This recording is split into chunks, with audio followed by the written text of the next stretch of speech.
took 11 years to rebuild that Spitfire, and then it first flew in October of 2012.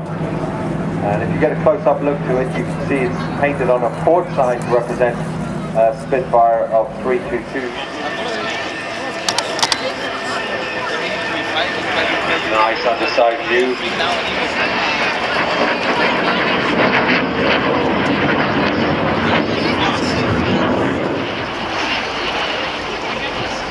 That rear seat is raised up, which gives the instructor really good forward visibility over the student's head.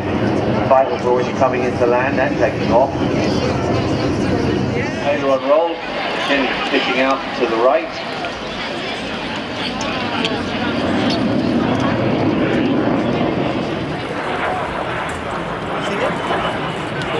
It wasn't until the advent of the MiG-21s, famous Delta wing, that these aircraft were restored to service.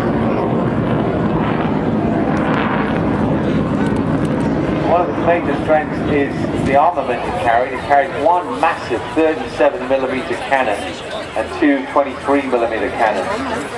Should be ready in about 2-3 years, I've been told. So from the right, the MiG-17 from Aviation, Poland.